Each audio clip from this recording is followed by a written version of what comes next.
Es el versículo que acabamos de leer en la lectura de Romanos capítulo 8, versículo 13, donde nos vamos a centrar, aunque vamos a ver otras escrituras.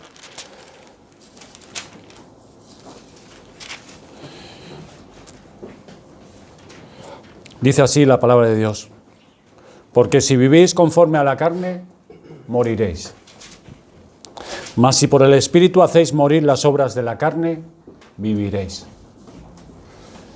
Hace un tiempo, hermanos y amigos, que estamos considerando, sin ser exhaustivos, diferentes aspectos de la persona y sobre todo de la obra del Espíritu Santo.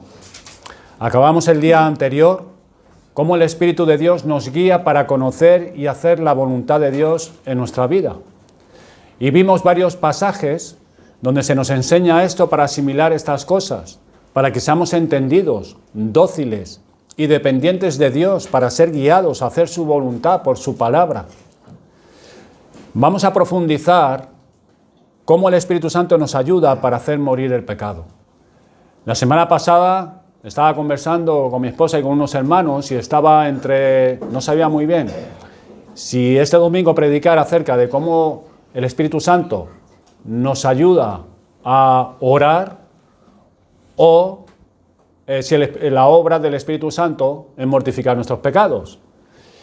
Y todos sabemos, porque leemos escrituras como la que acabamos de leer, y son mandamientos claros para el creyente. Pero ¿realmente sabemos cómo mortificar el pecado? ¿Realmente sabemos cómo el Espíritu Santo obra en el creyente para que éste mortifique sus pecados? Entonces me pareció interesante, pues, empezar a tocar este tema. Y esto pues nos llevará varios domingos para ello, porque es bastante profundo y hay muchas cosas prácticas para nuestra vida como creyentes. ¿Qué es lo que significa mortificar el pecado? Hoy nos centraremos en la necesidad del creyente de mortificar al pecado y sus consecuencias si no lo hace. Hay un pasaje que habla con precisión, que es el que acabamos de leer, Romanos 8:13, de esta obra que hace el Espíritu de Dios. Porque si vivís conforme a la carne, moriréis. Mas si por el Espíritu hacéis morir las obras de la carne, viviréis. Hacer morir las obras de la carne por el Espíritu de Dios. Y entonces, a la luz de un texto como este, es como debemos de leer y entender el siguiente texto, que está en Colosenses capítulo 3, versículo 5. Acompáñenme hasta allí, que habla de lo mismo. Colosenses 3, 5. ¿Qué dice? Haced morir, pues, lo terrenal en vosotros. Fornicación, impureza, pasiones desordenadas, malos deseos y avaricia, que es idolatría. Haced morir lo terrenal en vosotros. ¿De qué manera habla acerca de lo que nosotros tenemos que plantearnos como nuevas criaturas?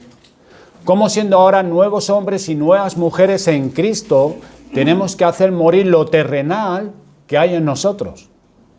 Hay que hacerlo morir. Hay que dar muerte. Fíjese las palabras, los términos que usa la palabra de Dios. Aquí no menciona, en este texto de Colosenses capítulo 3, no menciona al Espíritu Santo. Pero a la luz del pasaje del libro de Romanos, de la otra cita que hemos leído, es así como debemos de pensar. Esta, hermanos, es una de las grandes responsabilidades a la que se nos llama, y para hacer este deber necesitamos la ayuda del Espíritu de Dios. Sin esta ayuda no podemos hacer morir el pecado que mora en nosotros. No podemos. ¿Recuerdan cuando éramos esclavos del pecado? ¿Quién nos liberó de él? ¿Quién vino para iluminar nuestra mente y fortalecer nuestro corazón? ¿Quién fue, hermanos, quien nos soltó de las ataduras del pecado para no pensar como el pecado quería que pensásemos y decidir como el pecado quería que decidiéramos, como habíamos hecho siempre hasta entonces? ¿Quién fue el que nos liberó? ¿Quién fue quien nos limpió de la culpa del pecado? Dios. Fue Dios. Debemos entonces depender de Él para poder llevar a cabo lo que Dios nos manda, es decir, hacer morir lo terrenal en nosotros. Miren qué términos usa la palabra de Dios también acerca de lo terrenal. Lo llama así: el cuerpo del pecado, la carne, el hombre viejo, esto es, el hombre no redimido, lo terrenal en nosotros, nuestra naturaleza corrupta que mora en nosotros. Y al enfocar este asunto, debemos necesariamente pensar en el pecado. Debemos refrescar algunos conceptos acerca de la realidad del pecado y cómo éste trabaja en nosotros, porque eso nos va a dar más luz para saber cómo abordarlo y cómo depender de Dios para poder mortificarlo. Primero, ¿qué tenemos que hacer con el pecado? ¿Cuál es nuestro deber para con el pecado? ¿Qué es lo que Dios nos dice y quiere que todo hombre haga con el pecado? Eso es lo que tenemos que abordar primeramente. Todo hombre, sin excepción, todo hombre, tiene la solemne responsabilidad y necesidad de que se arrepienta de sus pecados, buscar la limpieza del pecado, buscar ser librado de la culpa del pecado. Porque eso es lo que Dios quiere que haga todo hombre: buscar el perdón de los pecados, buscar la limpieza de la culpa del pecado. Eso es lo que quiere Dios de todos los hombres. El único medio dispuesto por Dios para esto es el Señor Jesucristo. A través de la fe en Jesucristo, el hombre puede buscar y recibir el perdón y la limpieza de sus pecados. Miren en Lucas 24, vayamos allí un momento. El Evangelio de Lucas, capítulo 24, del versículo 46 al 47.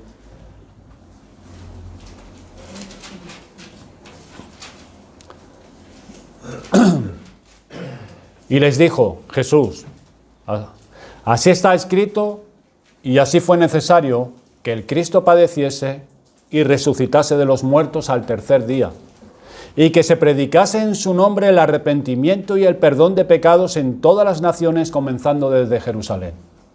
Miren cómo hay que anunciar el arrepentimiento y el perdón, porque Dios quiere esto de todos los hombres. Hay que anunciar el arrepentimiento y el perdón de los pecados por la necesidad que tiene todo hombre de arrepentirse y que sus pecados sean perdonados. Y esto es una solemne obligación de anunciarlo por parte de aquellos que conocen del perdón que Dios da, y gran necesidad para aquellos que necesitan recibirlo. A través del perdón de los pecados, a través de la limpieza de los pecados, es que se nos libra de la culpa del pecado. Es algo maravilloso, hermanos y amigos, que Dios nos perdone, nos limpie y nos libre de la culpa del pecado para que podamos estar limpios ante sus ojos. Como dice Pablo en la epístola a los Romanos, Romanos capítulo 4, versículo 6, que dice: como también David habla de la bienaventuranza del hombre a quien Dios atribuye justicia sin obras, diciendo: bienaventurados aquellos cuyas iniquidades son perdonadas y cuyos pecados son cubiertos. Bienaventurado el varón a quien el Señor no inculpa de pecado. Dios atribuye justicia. Miren qué palabra: atribuye. Lo ve como justo. Lo trata como justo, sin obras. Entonces, en base a esta obra del Señor Jesucristo, en base a este perdón que Él otorga, sobre esa base, hombres y mujeres pecadores culpables son bienaventurados. Sobre esa base. Y ahí está también lo que dice en Miqueas capítulo 7, versículo 18, que dice: ¿qué Dios como tú, que perdona la maldad y olvida el pecado del remanente de su heredad? No retuvo para siempre su enojo, porque se deleita en misericordia. Él volverá a tener misericordia de nosotros, sepultará nuestras iniquidades y echará en lo profundo del mar todos nuestros pecados. Esto es lo que hace Él. Al perdonar nuestros pecados, olvida el pecado, y Él, que es el Dios omnisciente y eterno, que todo lo sabe, que todo lo ve, que todo lo escudriña hasta lo más profundo de nosotros, dice que olvida el pecado, que no lo ve, que sepultará nuestras iniquidades, como diciendo: ya no están, ya no cuentan delante de Dios. Y esta es nuestra fortaleza, este es nuestro alivio, Y esta es nuestra esperanza. Que podamos ir delante de Dios por medio de los méritos de Cristo, ir delante del Dios que perdona los pecados para que hagamos y busquemos esto. Dios dice y Dios hace. Y nos explica cómo es su perdón para que nosotros hagamos así también. Y este es el solemne deber que tenemos todos los hombres, de buscar el perdón de Dios. Pero esto no es todo. Esto no es todo. Luego, después de buscar y recibir el perdón, después de haber sido limpiados de la culpa que genera el pecado, debemos y podemos mortificar el pecado. Primero el perdón, luego mortificar el pecado. Primero es lo primero. Primero es buscar el perdón de tus pecados. Y una vez conseguido el perdón de tus pecados, mortificar el pecado. Pero ¿no está ya perdonado? Nos podemos preguntar. ¿No está ya olvidado por Dios nuestro pecado? ¿No dice que lo sepulta a lo profundo del mar? Sí, así es. Pero el otro gran deber que tiene todo aquel que sus pecados han sido perdonados y liberado de la culpa del pecado es hacer morir lo terrenal en nosotros, es mortificar el pecado. Ese es el otro gran deber que tiene todo creyente. Y para asumir esta tarea, Dios, como hemos dicho, nos da su Espíritu Santo. Y así con su ayuda es que podemos dar muerte a ese viejo hombre. Quiero decirles que hacer morir no la culpa del pecado, sino el pecado en nosotros. Y podemos decir, ¿pero no está perdonado? Sí, pero ese perdón es algo que está en el corazón de Dios y en su mente, para restaurar nuestra relación con Él. Es para que podamos estar delante de la presencia de Dios, para que podamos ir y recibir las bendiciones que Dios tiene y por ello Él se olvida. Pero la realidad, hermanos, es que hay pecado en nosotros, en nuestra naturaleza, que cuando fuimos reconciliados y perdonados por Dios, el viejo hombre no desapareció.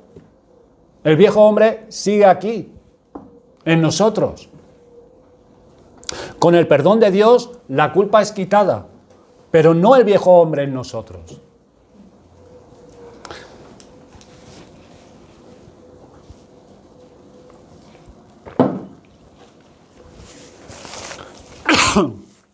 El perdón que Dios nos da, hermanos, por su gracia, no quita lo terrenal en nosotros. No lo quita, sino nos reconcilia con Dios. Y Dios no nos trata como pecadores, sino nos trata como justos. La mortificación entonces es el deber de todo el que ha sido perdonado por Dios. El que no ha recibido el perdón de Dios no puede buscar mortificar el pecado. No puede. Primero debe buscar el perdón de Dios. Porque si se invierte, que esto es lo que hacen muchos, se busca agradar a Dios por las obras. Y eso es lo que intenta hacer todo el mundo que no ha sido reconciliado con Dios. Intenta mejorar su vida, quitando ciertas cosas, reformar algunos de sus vicios, ser un poco mejor, y así tratan de ganar el perdón de pecados. Pero eso no es así. No es así.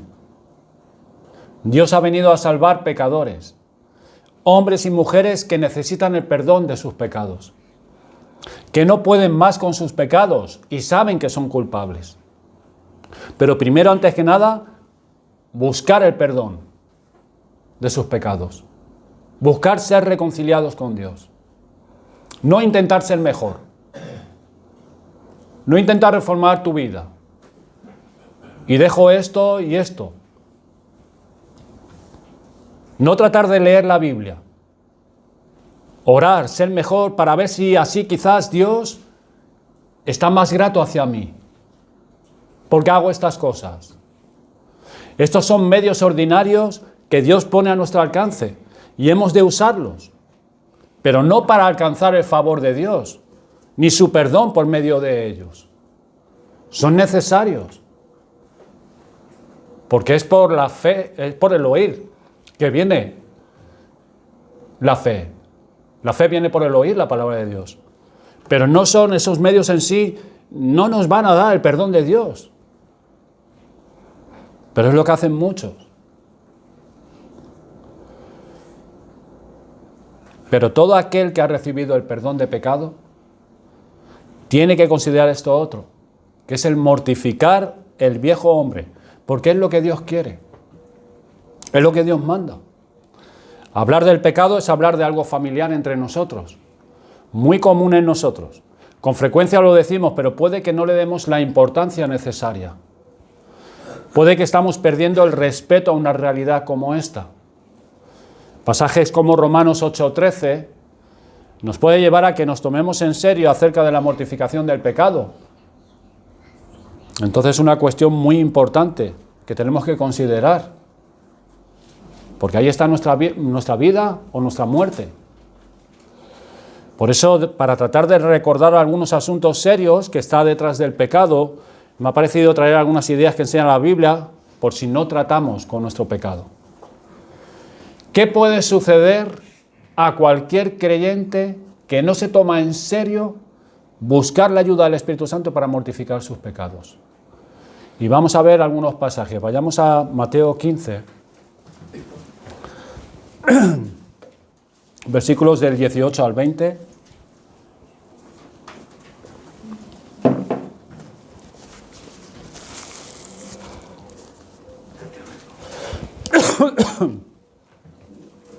Mateo 15, 18 al 20.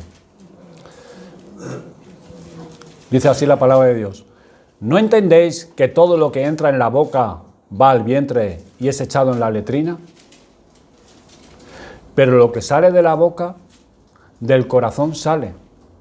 Y esto contamina al hombre, porque del corazón salen los malos pensamientos, los homicidios, los adulterios, las fornicaciones, los hurtos, los falsos testimonios, las blasfemias.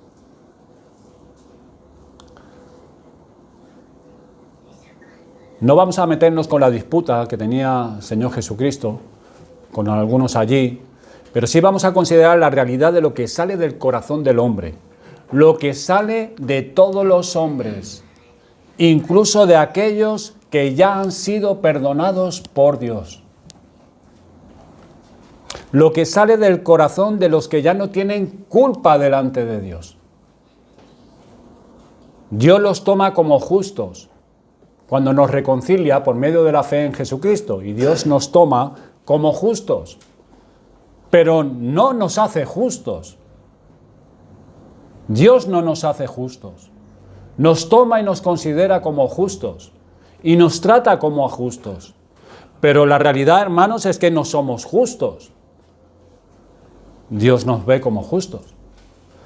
Cuidado con las traducciones, porque algunos dicen como que Dios los hace justos. Entonces miren qué confusión. Si yo peco, si salen estas cosas de mi corazón y se mete en esas controversias el creyente, ¿cómo es posible si yo soy justo y sale todo esto de mí? Adulterios, malos pensamientos, fornicaciones, envidias, blasfemias. Es una mala traducción, porque desvía, confunde al creyente. Justificarnos no es hacernos justos, sino declarar que somos justos. Es una declaración de parte de Dios. Es como cuando estás delante del juez. El juez te declara si eres inocente o culpable. El juez no te hace inocente. El juez dictamina si eres culpable o eres inocente. Lo que enseña la Biblia y nuestra experiencia es que aquel que ha sido justificado tiene un corazón del que sale todo esto. Y es la realidad. Es la realidad. Por eso tenemos que tratar estas cosas. Porque si nosotros queremos mortificar nuestros pecados con la ayuda del Espíritu Santo, tenemos que tener una visión clara de cuál es el mal que hay en nosotros que tenemos que tratar. Esto no es de los impíos solamente. Esto no es de los hombres que no son hombres y mujeres que no conocen a Dios. Es que esto es lo que hay en nuestro corazón. Esto es lo que sale muchas veces de nosotros. Malos pensamientos, envidias, fornicaciones, disensiones, hurtos, mentiras. Por eso hay que mortificar el pecado. Hermanos, hay un potencial dentro de nosotros que es capaz de coger fuerza, salir de nuestro corazón y contaminarnos. Porque esa es la advertencia que hace el Señor Jesucristo. Estas cosas contaminan al hombre. Es decir, esa contaminación es afectarnos, es repercutirnos de alguna manera. Uno en el Antiguo Testamento, cuando tocaba algo que le contaminaba, no podía acercarse a Dios, ni entrar en el templo. Tenía que purificarse y esperar hasta la noche para acercarse a Dios. Y solo entonces así quedaba restaurada la relación con Dios. Si no, no podía. El pecado que mora en nosotros nos contamina y afecta a nuestra alma para las cosas santas. Repercute en nuestra relación con Dios. Repercute en la relación con los hermanos, pues queda afectada nuestra alma. La condición para oír la voz de Dios, la condición para obedecer a Dios, para reaccionar a lo que Dios quiere, todo eso queda afectado y repercute en nosotros. También afecta a la hora de decidir lo que es agradable a Dios. La contaminación es algo que ocurre por causa del pecado en nosotros y tiene sus influencias. Sale de nosotros. Nosotros podemos decir, ¿pero cómo salió de ahí? Cogió fuerza. Salió. Por eso hay que mortificarlo para que no salga. Repercute en nuestras relaciones también. Por ejemplo, el matrimonio. ¿Qué pasa cuando el marido y la mujer hacen lo que no deben? Esa relación quedó contaminada. Ahora ya no se hablan. Él por allí y ella por allá, por el orgullo. No fue tratado. No fue mortificado el orgullo. Pero no es que en ese momento que estás teniendo las palabras con tu esposa o con tu esposo, tú tienes que mortificar eso. Es que es algo que el creyente tiene que estar haciendo continuamente, porque si no eso sale. Eso va a salir.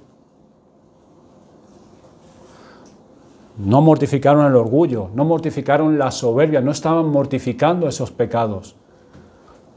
Quisieron imponer en ese momento su criterio sobre el otro y la relación queda afectada. La relación queda contaminada, repercute en ellos. Pero es que también afecta a la mente. Este mal que hay en nosotros, mirando otro pasaje, que vamos a verlo ahora en Lucas 21, si no es mortificado puede enfriarnos. Si no es mortificado, puede ir provocando que nos alejemos de nuestros deberes con Dios. Alejarnos de Dios, alejarnos de la comunión con Él. Alejarnos de los medios que Dios nos derrama su gracia. Vamos descuidando esos medios por los cuales el Señor derrama de su gracia, de su bendición. Ya no queremos orar, ya leer nos cuesta mucho, tener nuestra mente ahí en la lectura, o lo leemos súper rápido y ya está. Y el pecado puede provocar tal cosa en nosotros, y esto es para que velemos. Ahora vamos a leerlo. Y puede hacerlo sin que nosotros lo percibamos. Sin que nosotros lo percibamos. Vayamos a Lucas 21, 34. Pues aquí la exhortación también del Señor Jesucristo. Porque es algo tan sutil, el pecado en nosotros, tan engañoso, que podemos llegar hasta ahí y no percibirlo. Y no saber cómo llegamos hasta ahí. Lucas 21, 34. Mirad también por vosotros mismos, que vuestros corazones no se carguen de glotonería y embriaguez y de los afanes de esta vida, y venga de repente sobre vosotros aquel día. Venga de repente. Por eso la exhortación del Señor, velad, mirad, también por vosotros mismos, entréguense a los medios para que ustedes puedan mortificar. El mal que hay en nosotros, hermanos, puede que empiece a salir, a coger fuerza por alguna razón y empecemos a justificar los afanes de esta vida y abandonemos los deberes y la comunión con Dios por estos afanes. El pecado puede estar cogiendo cuerpo, cogiendo fuerza en nosotros y enfriando nuestro corazón. Y nosotros no nos damos cuenta. Y no nos damos cuenta. Ese es el engaño del pecado. Por eso dice el Señor, sobre toda cosa guardada, guarda tu corazón. Sobre toda cosa guardada, guarda tu corazón, porque de él mana la vida. Ese es tu principal deber, honrar a Dios, amarlo y obedecerlo a Él en todas las cosas. Ese es tu principal deber. Pero ven cómo el pecado empieza a meternos en unos afanes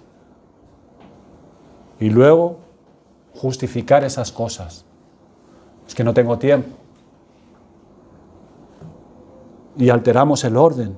El primer mandamiento ya lo ponemos al segundo y ponemos en primer lugar otro. Ya el primer mandamiento no es amar a Dios sobre todas las cosas. No es honrarlo, ni obedecerlo, pues hay otras cosas que ocupan ese lugar. También consideremos el potencial que hay en nosotros para atraer mal a otros, para atraer mal a la iglesia. ¿Recuerdan a Acán? Aquel hombre que cuando iban a conquistar Jericó, estaban dando todo Israel vueltas a Jericó en las murallas y de repente cayeron los muros y cada uno tenía la orden de cada uno en donde estaba, norte, sur, este y oeste, de Jericó, entrar ahí con la espada. Dios había dicho que entraran cada uno en la ciudad y destruyeran todo lo que había allí. Todo, absolutamente. Que no cogieran nada. No tomen nada de lo que hay allí. Ese era el mandamiento de Dios para Israel. Acán codició un manto babilónico, un lingote de oro y un poco de plata. Él particularmente no hizo caso a Dios. No mortificó el pecado de codicia y tomó lo que era del anatema y lo escondió. Pero sucedió que cuando fueron a conquistar otra ciudad llamada Jai, que era más pequeña y con menos hombres para defender la ciudad, Israel salió huyendo de ellos. ¿Pero qué pasó? Ellos se preguntaban, ¿es que Dios ya no está con nosotros? Y Dios les tuvo que decir, yo no estoy con ustedes porque hay anatema en el campamento. Un solo hombre había pecado contra Dios. Un solo hombre. Y eso afectó a todo el pueblo. Y hasta que eso no fue tratado, Dios no estuvo con ellos nuevamente. Y no tuvieron victoria. Tuvieron que tratar eso. Y consideren esta lección importante. Mi pecado puede destruir la iglesia. Tu pecado, tú puedes destruir la iglesia, la obra en la iglesia. El potencial que hay en nosotros puede destruir la obra de Dios. Puede obstaculizar el avance del reino de Dios. Poner tropiezos para que avance la obra de Dios en la iglesia. El mal que hay en nosotros, si no se trata. Miren lo que el Señor le dijo también a la iglesia en Sardis, en Apocalipsis 3, vayamos allí un momento.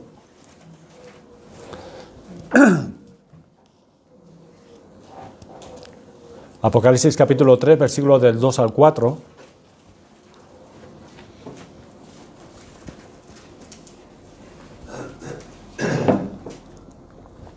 Dice, sé vigilante y afirma las cosas que están para morir, porque no he hallado tus obras perfectas delante de mí.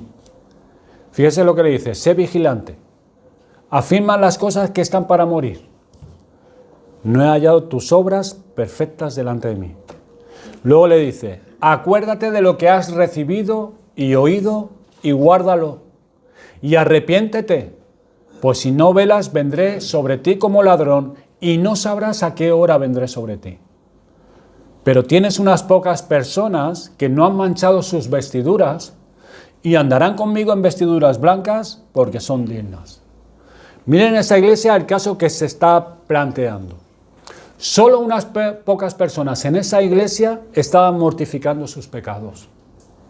Esos pecados que le está mostrando Cristo. Son esas personas que están mortificando sus pecados, son las que no han manchado sus vestiduras. Son aquellas que han podido renunciar a estas cosas. Pero muchos otros estaban afectados. ¿Por dónde empezó el mal en esa iglesia? ¿Cómo empezó el mal en esa iglesia? ¿Quién empezó? ¿Cómo se pasaron unos a otros ese mal? Ese espíritu contaminado se lo comunicó quizás uno a otro, y luego otro a otro, y otro a otro, y se fue quedando afectada la iglesia. Porque eso no apareció así de repente. Eso no aparece cuando una iglesia empieza a caer en decadencia. Eso no aparece de repente. Eso es un proceso. El mal que aquí está aludiendo se lo pasaron unos a otros, quizás por las conversaciones, por las palabras, quizás por el ejemplo. El ejemplo puede ser para animar a unos, pero también para desanimar a otros. El mal ejemplo. Y cuando vengan los días malos, que vendrán, y el corazón se enfríe, y no tengan ganas, y digan, yo no tengo ganas, y le vayas a hablar al hermano y diga, pero mira, pero si es que el hermano hace lo mismo. Mira, sí, pero si y fulanito hace igual. El ejemplo. Y eso se pasa unos a otros. El ejemplo. Nos apoyamos unos a los otros en los momentos malos. Cuando la tentación nos fuerza por nuestras palabras, por nuestro ejemplo, ayudándonos, exhortándonos, y nuestro ejemplo también. Y aquí está en esta iglesia, eran ya pocas personas que estaban mortificando el pecado. Pocas. Dice el Señor, solo unas pocas. Consideren el potencial que tenemos para dañar a otros. Consideren el potencial dentro de nosotros para dañar a la iglesia de Dios. Por nuestras palabras, nuestra forma de pensar, por nuestro ejemplo. Por eso tenemos que considerar esta enseñanza y este deber que tenemos como iglesia. Pero también miren en esta cita, en esta misma cita, miren cómo el pecado tiene poder para esconderse. Está trabajando en nosotros y puede esconder su rostro real. Está produciendo frutos dañinos, pero nosotros no vemos su rostro. No lo vemos. Está produciendo frutos dañinos de dureza del corazón, quizás, de envidias, de orgullos, de rencores, o frialdad o dejadez, y sin embargo está como camuflado. Ese creyente no ve su mal, no lo ve, y como no lo ve, por eso no lo trata, porque no lo ve, y por eso no es tratado. Y como no ve el rostro que el pecado tiene en verdad, no lo va a tratar. Por eso Jesús le tiene que decir, mira, tienes nombre de que vives, pero estás muerto.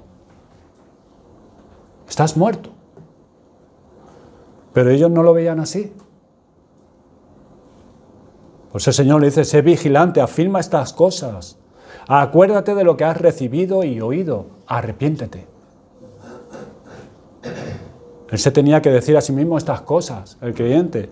Pero él no se las dice porque no las percibe así. El engaño del pecado. No lo percibimos y nos va enfriando.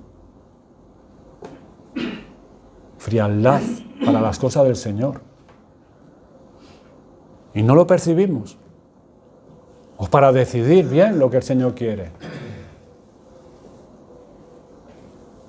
Por eso la gente cuando escucha el Evangelio no se arrepiente. No se arrepiente. Porque no ve la realidad de su posición delante de Dios. No lo percibe. Tú le puedes estar hablando de que está bajo condenación, bajo la ira de Dios. No lo percibe. Porque no lo percibe así. No lo ven, por eso no se arrepienten, por eso no buscan el perdón. No lo ven importante. No ven la verdadera cara del pecado. No ven la verdadera cara de la culpa del pecado. Así que consideramos, hermanos, esta realidad de la facultad que tiene el pecado, la capacidad de camuflarse, incluso en los hijos de Dios. Es que esa es la realidad. Tiene la capacidad de atar nuestras facultades y dejarnos medio soñolientos, como si un somnífero estuvieras. Y este creyente no trata su mal que hay en él, no lo llama como debe, no lo aborda, no se arrepiente y no busca el perdón porque el pecado lo ha cegado. Por eso tenemos que mortificar el pecado, mortificarlo. Miren, vamos a pensar también, si pensamos en lo que Dios dice de sus mandamientos acerca de la maldad de los padres, viendo este tema también un poco en Deuteronomio 5, acerca del mal, el potencial que hay en nosotros, cómo puede dañar a otros también. Versículos del 6 al 9, son mandamientos que el Señor dice acerca de la maldad de los padres que Él visita sobre los hijos. Esto es muy importante también. Deuteronomio 5, versículos del 6 al 9, dice: yo soy Jehová tu Dios, que te saqué de la tierra de Egipto, de casa de servidumbre. No tendrás dioses ajenos delante de mí, no harás para ti escultura, ni imagen alguna de cosa que está arriba en los cielos, ni abajo en la tierra, ni en las aguas debajo de la tierra. No te inclinarás a ellas, ni las servirás, porque yo soy Jehová tu Dios, fuerte, celoso, que visito la maldad de los padres sobre los hijos hasta la tercera y cuarta generación de los que me aborrecen. La culpa de los padres es de los padres. La culpa de los hijos es de los hijos. Cada uno tendrá que dar cuenta delante de Dios en el día del juicio por sus pecados y por su culpa. Pero hay pecados de padres que pasan a sus hijos. Es decir, padres que no trataron debidamente pecados y eso lo repiten sus hijos porque eso es lo que vieron sus hijos de sus padres. Es lo que aprendieron en sus hogares. Es la forma de pensar y de proceder que vio en su casa. Hombres que no estuvieron en su lugar. Pues hijos que no saben cuál es su lugar como hombres en este mundo.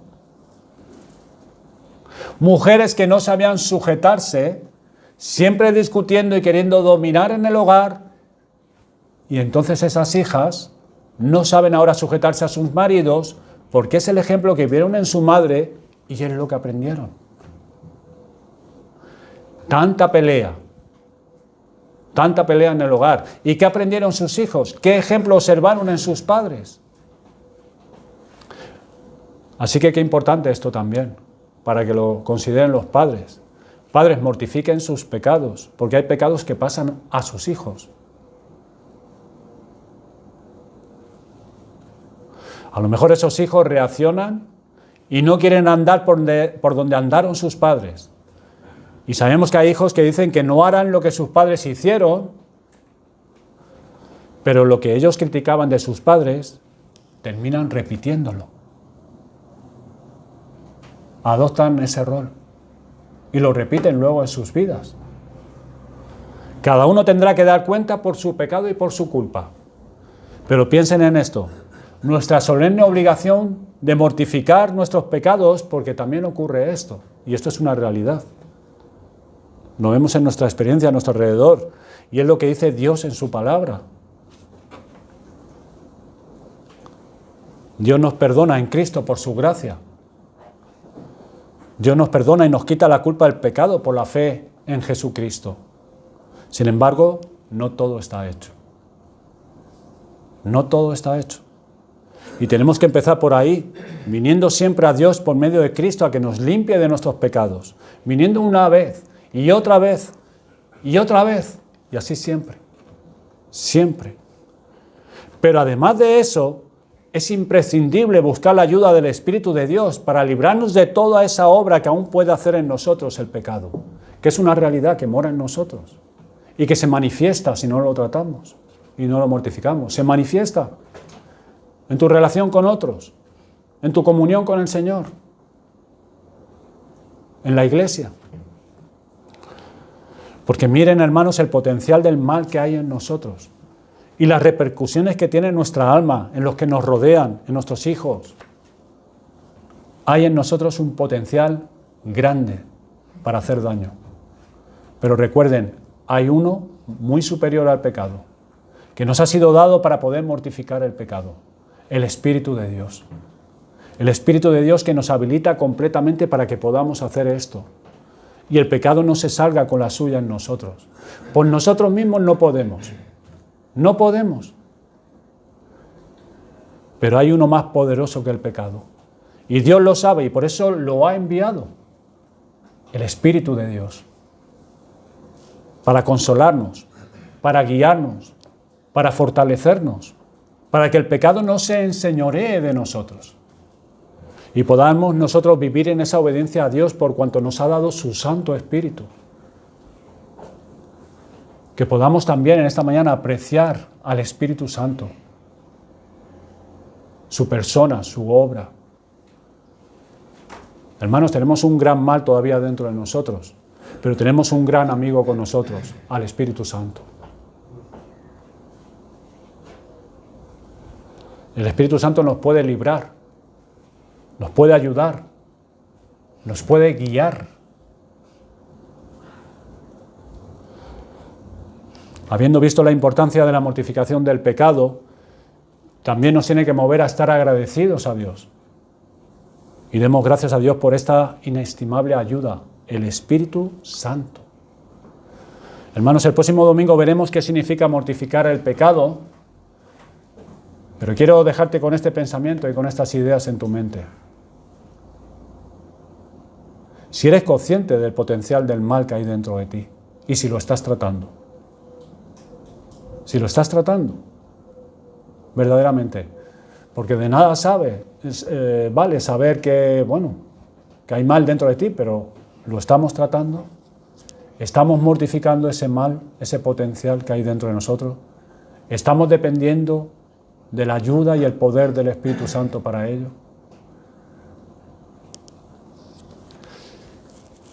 También estaremos viendo la semana que viene cómo el pecado procede en nosotros. Y para que podamos saber cuál es la ayuda que provee el Espíritu Santo para nosotros. Qué medios usa el Espíritu Santo y cómo Él nos ayuda. Que el Señor nos ayude.